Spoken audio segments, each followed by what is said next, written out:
right, welcome, ladies and gentlemen, to the another episode of the Batter's Box, presented by Off the Bench and Brotherhood Sports Apparel. I'm here with Jimmy Z from State Director for One Nation in Michigan. Jimmy, how are you doing, sir? Doing great. How are you, Mike? Fantastic. Thank you so much for joining us. I appreciate it, especially with the weather we've had down here. It's been a it's been interesting the past couple days here in Elisa, Michigan. It's easy to have a truck. Yes, it is. It is. Well, I mean, I'm going to jump right into it. I mean, One Nation has been a big differentiating factor, especially within the softball community in Michigan and in the Midwest. It hasn't. I feel like it hasn't branched off as heavily nationally yet. But what do you feel like is really a big contributing factor to One Nation's success, specifically, yeah, obviously in the state of Michigan, but also regionally here in the Midwest?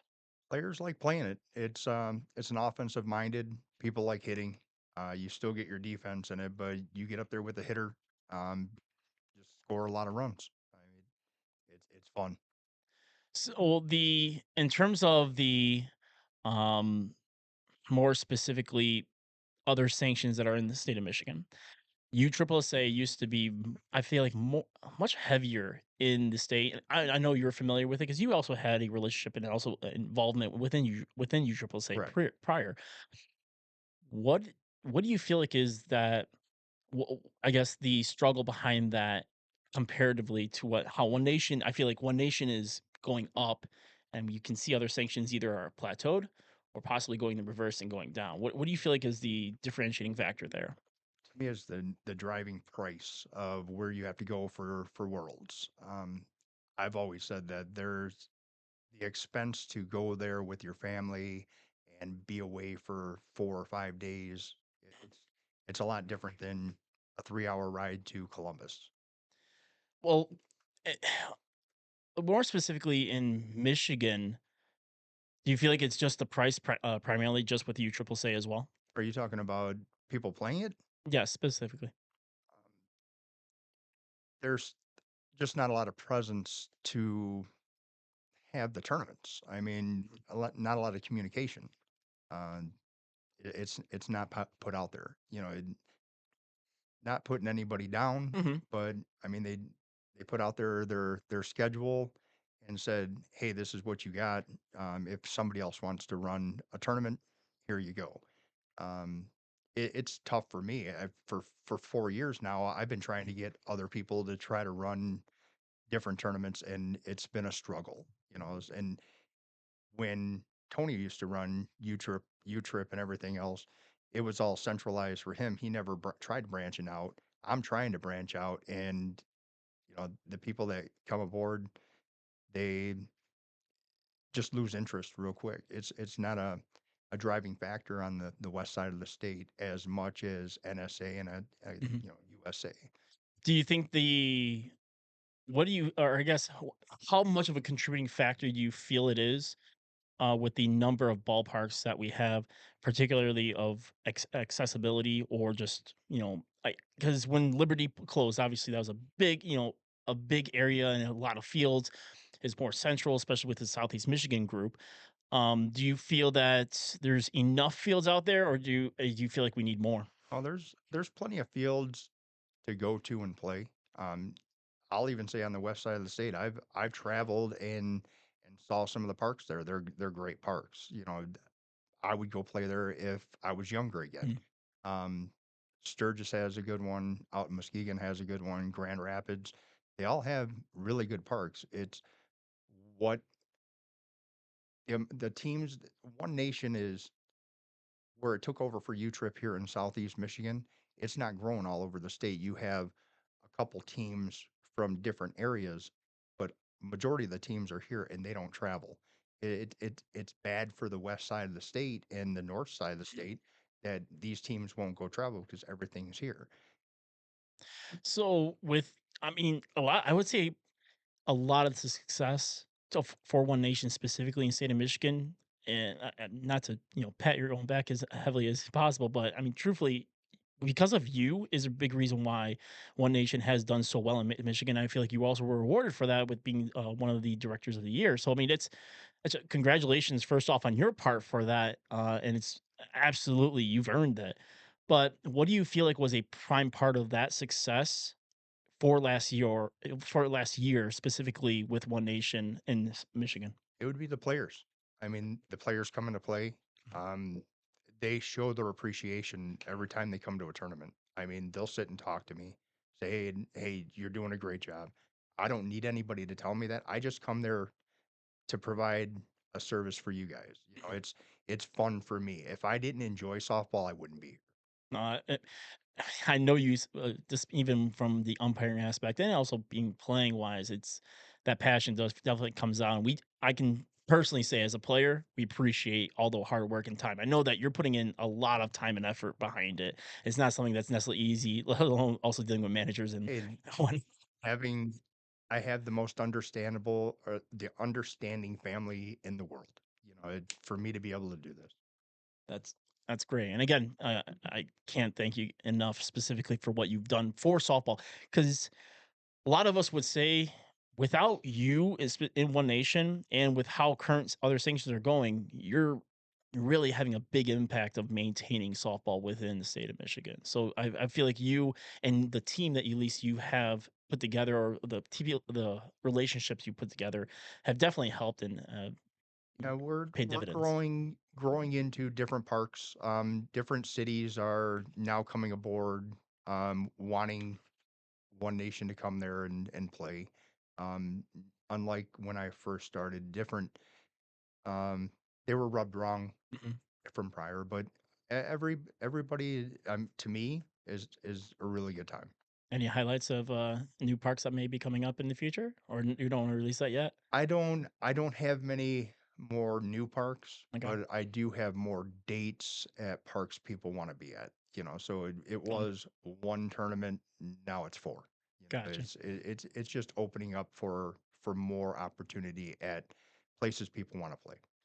So you definitely, I mean, before, I don't know if this was something that was always in your future that you wanted to do or how it came about to you becoming a state director for One Nation.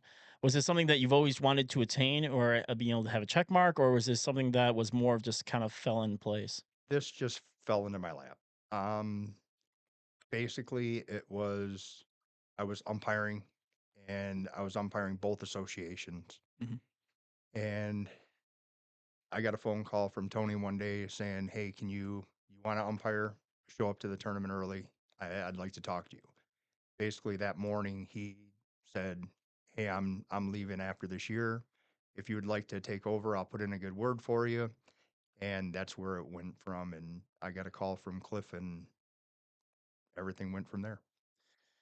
And now that, well, you're moving on forward to this coming year, uh, do you foresee any new updates that One Nation has like in the quote unquote pipeline of expanding more deeper into nationally, or do you have any insight from that part? I have things that I want to say, but I can't. Okay, fair. There's In 2026, there's going to be some new things coming out. You guys see your player fee went up a little bit. Hmm. Um, with that, you'll be getting more in 2026. You're Okay, paying now, but you're getting a year from kind of now. the return So on investments later I on. will tell you, if everyone thought about it that way, you know, wow, they just bumped the price. Well, there's a reason they bumped that price, and you'll see it next year, and you're gonna understand it. And you know, going, I'll just lead into this. Appeals are going to be a lot easier once this gets put in place. Well, bringing up appeals, and I don't want to necessarily go too heavily into the appeals piece, but um, just touching base on it.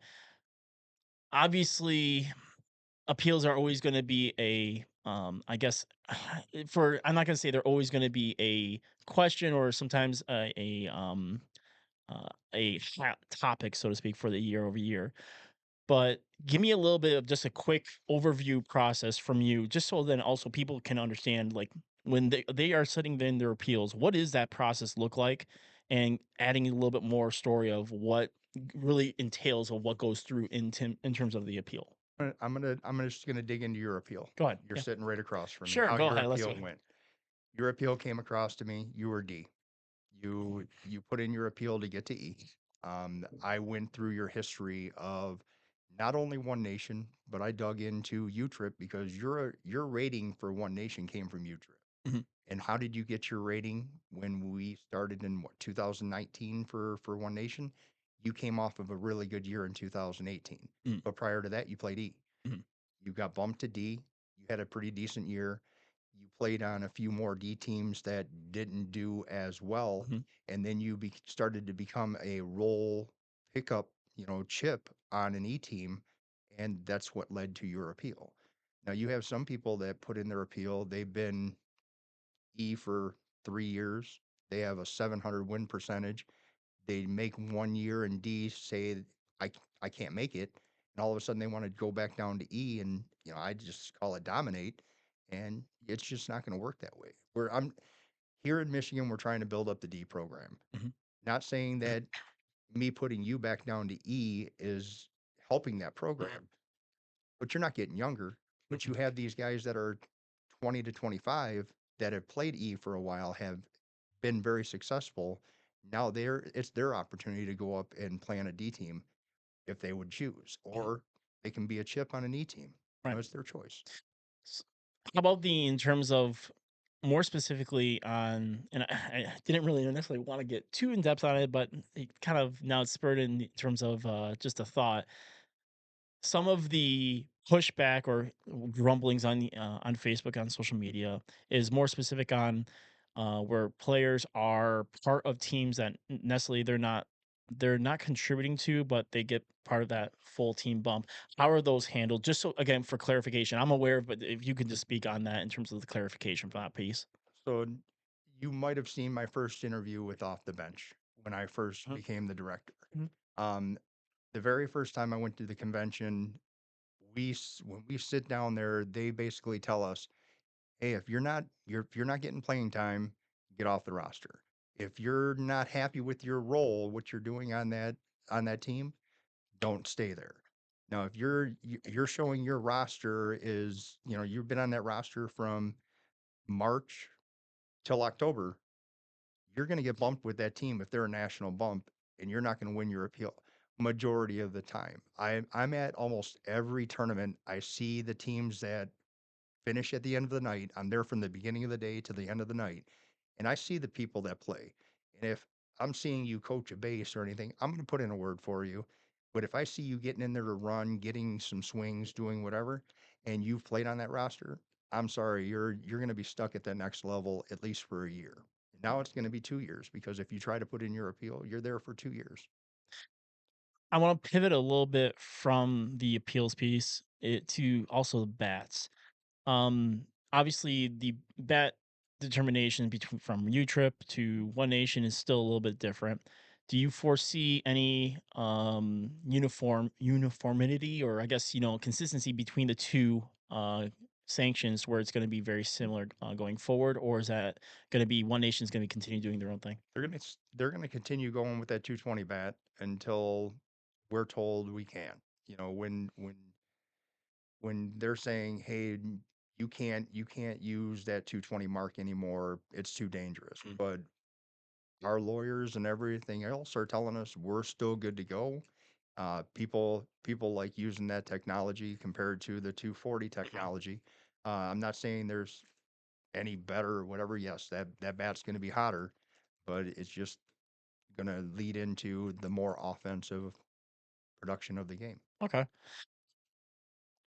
Talking about, and we mentioned it previously, even before the interview, just talking a little bit about how the people that you have around you, not only from other helping with state directors and also relationships with parks, but also kind of ties in with umpiring. One piece that I would, just from my observation, is a lot of these umpires that have been umpiring have been umping for a while, for a long time. We have some very seasoned umpires and that are staff that are pretty consistent across Michigan. What do give me a little insight on what are we doing to increase that pool or to develop new umpires for that piece? Every year I'm approached by different players um asking to umpire. They want to become an umpire. How do I become an umpire? And I'm I'm the first person that tells you I'll give you a chance. You pay your registration. I'm going to definitely make sure you get your registration and your money back for your shirts. You know, Mm. if you don't like it after that, you can walk away, no problem. But you're going to make that back. And if you like it even more, come back out. You know, if you're pretty decent, you just keep coming back. Um, I had Alec Gorman last year, won Rookie of the Year umpire. Could have definitely probably been umpire of the year. You know, he did a really good job. Um, Jesse Fortin was another one. I got Ben, he's not an older umpire. He's a very good umpire. You know, yes, we do have some older seasoned veterans that are stuck in their way, you know, and they do a good job. But you're right, we do need new blood, so that way softball has those umpires that are gonna, you know, be around for a while. I mean, just knowing from other sanction that's usually a topic of just not having enough umpires to tournaments to keep them going or to have be able to supply enough staff to have a tournament. So that leads into the the players that are playing the game. They drive. I ain't saying they're the number one reason, but they're driving out umpires. You get a new umpire that comes in that I believe is going to be a decent umpire, and he comes into a game where you don't have the easiest players to umpire that game. He might not be there after that tournament, and he could have been a pretty decent umpire. It's a not I haven't umped slow pitch softball. I've umped baseball in the little league, and I tell you right now, that's already hard enough. There, Let alone dealing with adult I males are playing slow pitch softball, and are probably having a couple drinks or whatnot. I got a good story. I was doing t-ball when I was in high school. I was Mhm. 14 years old. High school was right across the street from my house. My dad always worked in the garage working on race cars, and I'm umpiring the game. One of the parents really didn't like what I was doing. He walked up to me. He was threatening me, and I basically told him, I go, look, see that man right over in that garage? You could see right in my garage. I go, that's my dad. I go, I'm 14 years old, but if you want to walk over to that garage, I go, we can see what you want to do then. You know, it stopped that. But I mean, that's some of the stuff you deal with at every park. You're Mhm. at a city park, so there's different things that could happen. You know, you're on a field, you're only human. You can only Mhm. see so much. And, you know, if people disagree with you, instead of the manager coming at, you got 12 players that are all piling on. So I mean, that just stops some of the people you know, I've been through it. You know, I was a guy that I didn't put up with a lot when I Mhm. umpired, you know, so but you have other guys that aren't as vocal and everything Mhm. to me that it just takes it a little bit different. What kind of training are they going into get to become an umpire? So for me, it's on the job training here. I'll have a meeting with all the umpires before the season.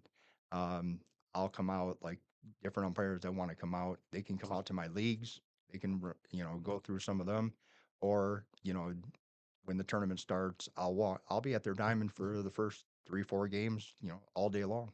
Okay, but there's not a necessarily formal training that they're going through. There is if they want to travel. Down in Columbus, they have training all the Okay. time in different areas down there. We used to have it here when Liberty Park was around. Mhm. They don't have those anymore. It's not as big. You know, Liberty used to have 100 umpires. You know, I basically have 12. Right.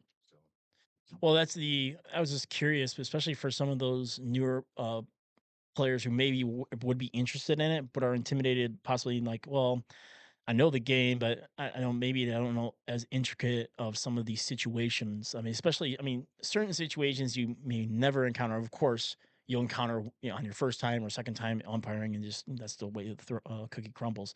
But I was just interested because I see that I know One Nation even posts of the umpiring skill training that they have earlier in the year near in Columbus, I yeah, think, right? But noticing that we don't have anything like that outside of Columbus or something in Michigan. Is that something that possibly you look in the future or my first 2 years, I had that training. I was at uni- the mortgage place up in Pontiac. yeah, it's skipping my United mind. Wholesale, something like that. Okay. UWM? Yeah. Yep. So I had one there. Forgot. I had two of them back to back Okay. years, and then it was just people just got there and it was mostly older umpires, so they Mhm. didn't have to go through the training. It was just we just talked umpire different rules they got changed. Um, Now you have a few umpires that are newer. I brought Alec. I'm going to go back to Alec because he Mhm. he he umpired quite a bit for me last year. He came out and did some of my Sunday leagues. He talked a lot. He asked a lot of questions. It I in my opinion, that on the field training is going to be a lot better than if I just go out there and say, hey, this is 5 feet, Right. this is 10 feet.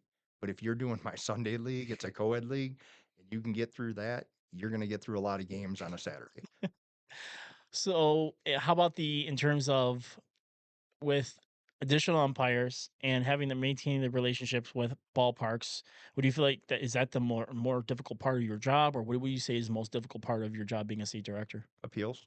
Appeals, just dealing with appeals and Three, managers. well, now it's down to 2.5 months, but it Mhm. was 3 months. I mean, and it's a lot. But I can honestly say the 2 week, or the 2 year time frame where you can put in an Mhm. appeal. This year it's been so much better. I think I got about a third of the appeals than I normally would have the past 3 years. Wow. I was about to ask, how much time are you typically spending on appeals in the course of a year? So so this year my appeals go pretty quick. Mhm. I'm only getting maybe 13 to 15 every Monday that come to me. In the last 3 years, I was getting 50 to 70 every 4 to 5 days. And I was about 300 appeals for the Mhm. 3 month period. When you are how about when you're evaluating is there an evaluation of umpire performance? Like with there would be in terms of either, or are you just evaluating it based off your own observations? So I do have people that come and tell me about umpires. Mhm. I do understand their complaints. Mhm. I value their opinion. And then I also, because I'm there, I watch a lot of the games. It's about both sides. Mhm. If you're if you're taking a pounding, someone's getting on you the whole time and you start hearing it back from that umpire. Yes, they're supposed to be professional, but they're not supposed to get yelled at for a whole hour. Mhm. You know, if you wanna tell them, hey, I disagree with your call, but I mean, if you're gonna sit there and berate them for an hour, I mean, I'd give it back to you too, Mhm. saying I wouldn't even keep you there. Mhm. That was the first thing with me. Yeah. You wouldn't even be in the game anymore. Mhm. You'd be leaving. I wouldn't care. But some of the umpires are pretty lenient and they let you stay, but they're gonna listen to it. And I disagree with that. Mhm. I would tell people to go. Mhm. I wouldn't listen to it. And that's I can understand, especially with controlling the game. I mean, you also get Managing, managing. I'm sorry, not not controlling. controlling. I'm sorry, managing the game. Managing. That's the proper term. No, that's a better term. Would be managing the game. More specifically on how not only obviously between the two teams, but also that that respect both ways from the umpiring staff to the also the other team managers and so Right. forth. Getting into a little bit of obviously the upcoming years. We're at the start. We've got Myrtle coming up this coming weekend. We've got Mojo now up in a couple months. Give me a little bit of a highlight of what we got coming up in Michigan. Uh, Middle of March, we got the pre-mojo warm up. That's at Catholic Central. Thanks, Aaron Babbitts. Great dude. Mhm. Um, then after that, we'll be at Helmich for a couple weeks. We'll have Spring States, Early Bird. We'll move on to Strawberry Fest. Waiting to see what they do with the show event that is going to be there mixed in with. I have an tournament there. Um, Depends on what happens with the show. We could open it up to a little bit more, and then D&E states will be first week of June. Do you have a little insight of why we got away from the batting, I guess the home run derby at Mojo, and we're heading now to this All Star game between Ohio and? A different team. That's not my tournament. That's not your tournament. No. I just didn't even know if you have any insight. I'll save that for next interview because we're trying to see if we can get an interview with Cliff and be able to talk to him a little bit more about it. But I heard you're traveling. If you travel to his house, you're gonna love it. oh no, we're gonna be traveling a little bit So for it. you So you travel there, that's a real good place. no, it should be fun. Well, to touch base, what Babs has opened up for at Catholic Central, I think that's an awesome place to be able to play. It is it's a beautiful park, beautiful. I wouldn't say necessarily park, but the fields are beautiful. The facility's great. Yeah.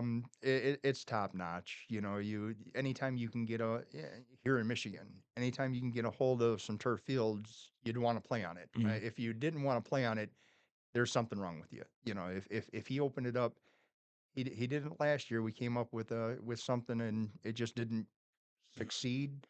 But we're hopefully be able to try something again this year. Like I said, we're seeing if dates work. Mhm. Right now the pre-mojo works. So Mhm.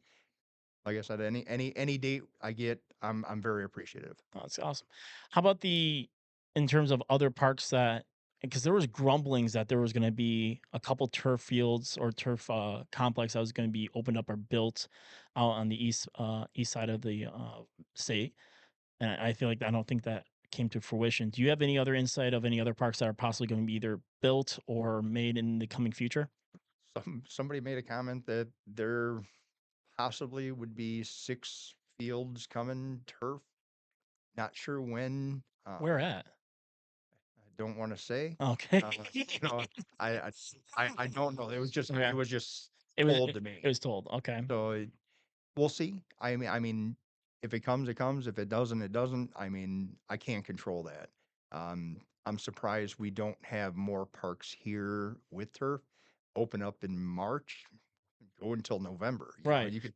It was just a moneymaker. You're going to make your money back. You're going to pay less for people taking care of the Mhm. fields. Yeah, they're going to have to fix the turf and stuff, but not as much as redoing the dirt. You have to cut some outfield grass. That's actually the one thing it baffles me that we don't see more turf fields here in the state of Michigan, specifically because of the weather and the upkeep that you need. You can see how easy. I'm not gonna say it's easy, but Berliner, for example, Berliner, they're able to get those fields to be able to utilize as quickly as possible, as well as from a rain aspect. As soon as it stops raining, you're able to recover like that. You So play you play through the rain.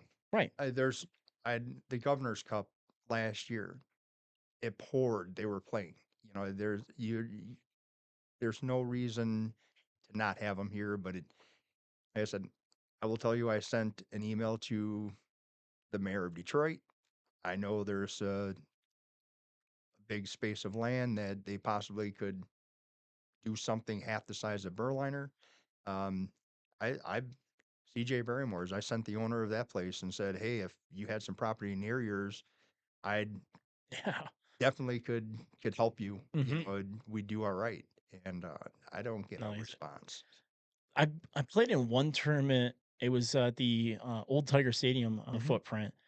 Is there any possibility we could possibly get in there? Or I know there's been grumblings of wanting trying to get in Jimmy John's as well. And I'm I did message or email or I got pricing on old yeah, PAL, PL and I would have to charge each team 6 teams $700 to play there for a 1 day for tournament. a 1 day tournament. And that would be no prize payout, and it would basically be nothing. They'd be getting all that money. Hmm. It's very expensive, Wow. and it's not great. But that covers the umpires too. I mean, Right. I'm just basically saying, teams come there and play, pay the umpires, walk away, and that would be it. It's that expensive to play there. 30. Wow. I They sent me an email, $3,200 for 1 day.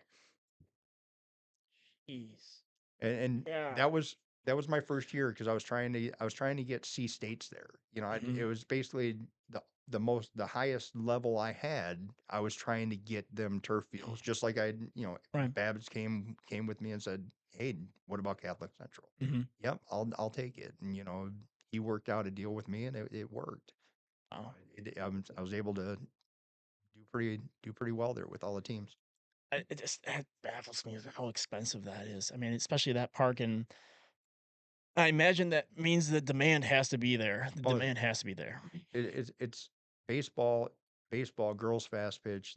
That's like trying to get into Canton on this side of the state would probably be our best facility we have.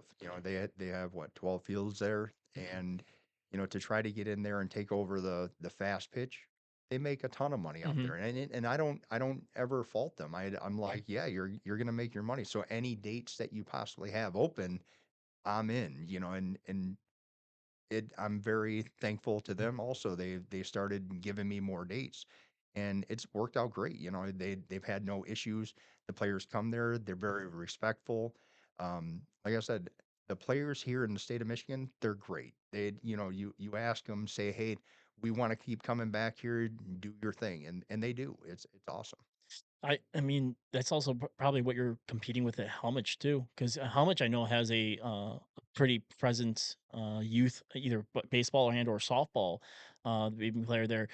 Is it harder to fit in there, or have they been working pretty well with you? Because I know that you host a decent amount at Helmich as well. So June 1st, they come in there with their fast pitch, and that's where I have to leave. I do have like a split my sick bat tournament. I'll start out in Southfield. I'll work the whole morning there. Then we carry over to the afternoon and finish at Helmich. That way we have lights. Mhm. It worked out great last year. We're going to do that again this year. Oh, It's Helmich has been very good to me. I took over their leagues. They're very open for to help me a mhm. lot. I help them. So like I said, I've my communication with different parks has been pretty good. Good deal. Do you have any future plans within One Nation going beyond just a state director, or future plans of getting more involved from the organizational aspect? I don't. No. Um, I'm happy with what I do. Um, I I had some thoughts prior, but I don't anymore. Okay. I'm happy. I'm happy with what I do. Well, Jimmy, I can't thank you enough for joining us and spending the time with us. I'm actually pumped for the One Nation tournaments in season. It's kind of crazy to say that I'm almost a little more excited about One Nation than I am U Triple C this year, just because of how many more tournaments are available, as well as just the reliability is just it's there. There's I think I'm just gonna keep my thoughts about you trip to myself. No, I mean, it's fine. I have some thoughts that would definitely I think would help them, Mhm. but I mean I'll just keep them to myself. Okay. Well, Jimmy, once again, thank you so much for joining us. I truly appreciate it. If you guys want to see more content like this, feel free to tune in to Off the Bench Live on our YouTube page, as well as check out the Facebook where we have in game commentary. Jimmy, again, thank you so much for joining. Truly appreciate it, sir. Thanks for having me. Take care and have a wonderful rest of your day, guys. Thank you so much for tuning in.